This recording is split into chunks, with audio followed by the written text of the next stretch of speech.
তোমার রেজাল্ট হয়ে গেছে, তোমার চান্স হয়নি। কেমন লাগছে? তোমার মার হাহাকারটা খেয়াল করো,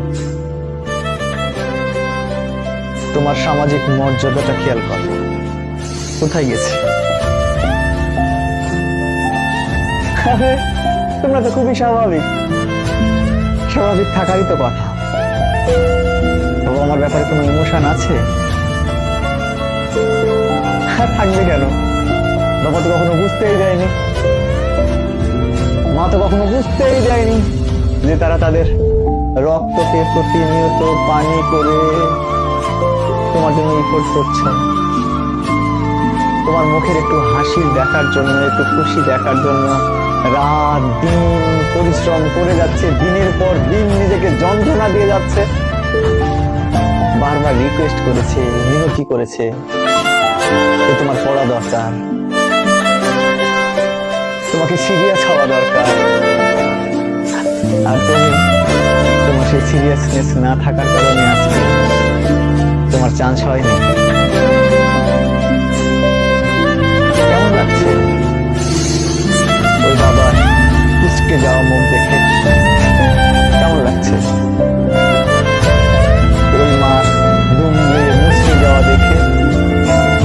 ভালো লাগছে? ভালো তো লাগার কথা। তোমরা তো খুব ইজি, অথচ এই বাবাদের, এই মাদের যদি একদিনের একটু অনুভূতি, গতকাল একদিন গল্প করছিল যে একজনকে দেখে তিনতলাতে ইট উঠাচ্ছে, একটা ভদ্রলোক মাথার উপর একটার পর এক ইট নিচ্ছে, যতক্ষণ পর্যন্ত হাত দিয়ে শেষটা ধরা যায়,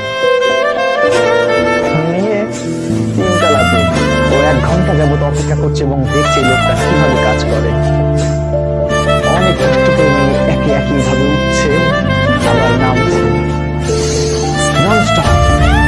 2 ঘন্টা পরে যখন লোকটা নামলো, তাকে জিজ্ঞাসা করছে, ও ভাই এত পরিশ্রম করছেন?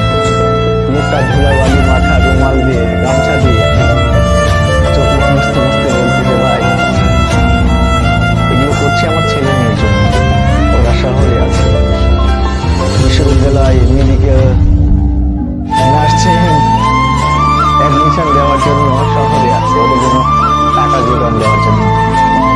আমার মেয়ে যখন আমাকে বলে যে বাবা আমি খুব সিরিয়াসলি করছি, তখন না আমার এই কষ্টের কাছে, আমার এই কষ্টের কাছে তাদের যে অনুভূতি, এই অনুভূতির কারণে আমার এই কষ্টগুলো অত্যন্ত নগণ্য হয়ে যায়, তুচ্ছ হয়ে যায়। আর তুমি তুমি কি করছো?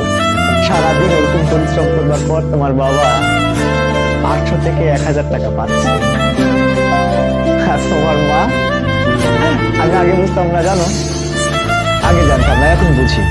আমার সন্তানটা যখন অসুস্থ হলো, তখন আমি প্রার্থনা করি, ডাক্তারকে দেখাই, ওষুধ খাওয়াই, আর প্রার্থনা করি আল্লাহ আমার ছেলে তো ছোট ছেলে, তুমি ওকে সুস্থ করে দাও, তুমি ওকে সুস্থ করে দাও। বারবার প্রার্থনা করবার পরেও আমার ছেলে সুস্থ যখন না হয়, তখন প্রার্থনা করি হাত তুলে দিয়ে, আল্লাহ তুমি আমাকেও সুস্থ বানাও, কিন্তু আমার সন্তানকে সুস্থ করো। বিশেষ করে প্রত্যেকটা বাবা মা সেম। আমি আগে বুঝি, আমি যখন বাবা হয়েছি আমি তখন বুঝি যে সন্তানের জন্য মায়ের বাবার কন্ট্রিবিউশনটা কি। আমি দেখেছি আমার বউকে একই রকম ভাবে প্রার্থনা করতে। তুমি হয়তো ভাবছো, তুমি হয়তো দেখছো তোমার মা এখন খুব অর্ডিনারি, কিচ্ছু করে না, কিন্তু রান্না তো করছে। তুমি চোখ বন্ধ করে দেখো বুড়ি, তোমার মা ওই আগুনের দিকে চেয়েছে, মনে মনে ওই প্রার্থনাই করছে, আল্লাহ তোমার কাছে যদি বিনিময় লাগে তাহলে এই আগুনে তুমি আমাকে পোড়াও, কিন্তু কিন্তু আমার সন্তানের তুমি ভালো করো, আমার সন্তান যেন খুশি থাকে, ভালো থাকে, যে কাজে তারা আছে সেই কাজের জন্য তারা যেন সফলতা পায়। আর তুমি তুমি কি করছো? তুমি এখানে এসে খুবই আরামে আরামে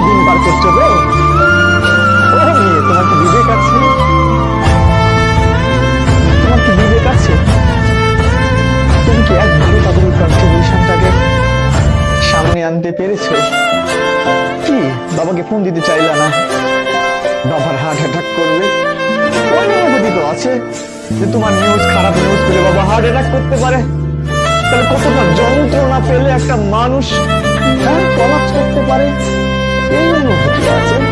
কিন্তু নিজেকে সিরিয়াস করা যায় না যে 100% আমি আমাকে সন্তুষ্ট রাখলাম, এখন থেকে কোনোভাবেই এলোমেলো ভাবে সময় নষ্ট করবো না।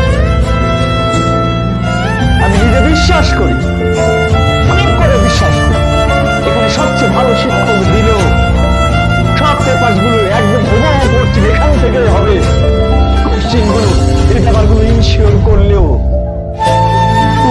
তুমি যদি সিরিয়াস না হও তাহলে তোমার তাকে চান্স করা সম্ভব না।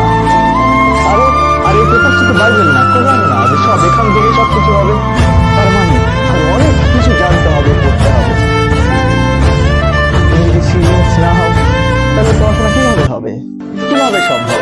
তুমি এখান থেকে বাসায় ফিরছো, বাসায় ফিরবার পরে দেখো রুমমেটরা সবাই মিলে মুভি দেখছে, তোমাকে আহ্বান করলে তুমি আসো মুভি দেখো। আরে তুমি তো সিরিয়াস না, তাই তুমি ওদের সাথে জয়েন করো। আর যদি সিরিয়াস হতা তাহলে সুন্দর করে ইগনোর করে তুমি বারান্দায় গিয়ে পড়তে বসতে। বারান্দাতে তারা ডিস্টার্ব করছে আর তুমি সিরিয়াস, তুমি মনে মনে ভাবছো আমি ছাদে গিয়ে পড়বো। ছাদে তো মশা কিংবা ইনসাফিসিয়েন্ট লাইট, তোমার মনে হবে আমি বাথরুমে গিয়ে পড়বো, কারণ তুমি তো সিরিয়াস। এই সিরিয়াসনেসটাকে আছে নিজের মধ্যে, যদি না থেকে থাকে তাহলে মনে রেখো তোমার পক্ষে কোনো অ্যাঙ্গেল কোনোভাবেই তো চান্স করা সম্ভব না। অথচ কি মনে করো খুব ডিফিকাল্ট? তোমার যদি আমাদের এই কোচিং এর নিয়ে গত বছর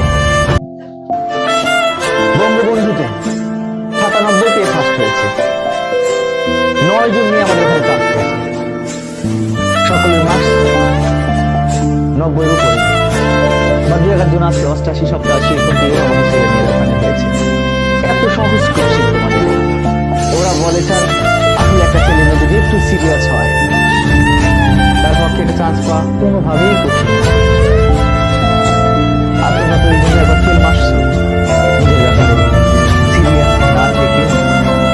কি বলি, সিরিয়াস হওয়া যায়? সিরিয়াস হওয়া উচিত।